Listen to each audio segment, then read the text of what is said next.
Bonsoir à tous, vous regardez l'essentiel sur France 24. Les résultats continuent de tomber en Moldavie. Les Moldaves étaient donc appelés aux urnes ce dimanche pour désigner leur nouveau député, un scrutin suivi de très près par les Européens, car le pays est engagé dans un processus d'adhésion à l'Union européenne. David Delos est avec nous. Bonsoir David, vous suivez pour nous l'annonce des résultats. Pour l'instant, le parti pro-européen, le PAS, est donné largement en tête. Est-ce qu'il est trop tôt pour lui pour crier victoire? Non, il reste encore quelques bulletins à dépouiller, notamment ceux de la diaspora. Merci beaucoup David pour cet éclairage. L'actualité au Proche-Orient à présent. Le Hamas dit avoir perdu le contact avec 2 otages israéliens dans la ville de Gaza. Il continue d'appeler à la suspension des opérations militaires israéliennes dans la zone. Pendant ce temps, sur la scène diplomatique, Donald Trump se montre bien optimiste. Selon lui, quelque chose de grand peut être atteint. Une déclaration qui intervient à la veille d'une rencontre ce lundi avec Benjamin Netanyahou. Jean Barrère.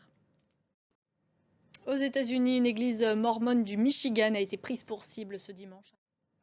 En France, cela fait 19 jours que nous n'avons pas de gouvernement, un record. On devrait être fixé cette semaine sur la composition de la future équipe.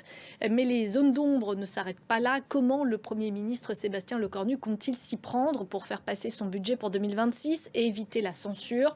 Pour l'instant, les socialistes ne semblent pas disposés à lui prêter main forte. Astrid Mesmorian. En Grande-Bretagne, c'était ce dimanche l'ouverture du congrès des travaillistes à Liverpool. À cette occasion, le Premier ministre Keir Starmer a promis un combat contre l'extrême droite et le parti Reform UK de Nigel Farage. Et avant de refermer ce journal, je vous propose de retourner à Chișinău, en Moldavie, voir où on en est des résultats des élections législatives. Maria Gert Niculescu, vous êtes sur place. Il reste encore quelques bulletins à dépouiller, mais plus beaucoup. Une chose est sûre, le parti pro-européen, le PAS, est toujours largement en tête.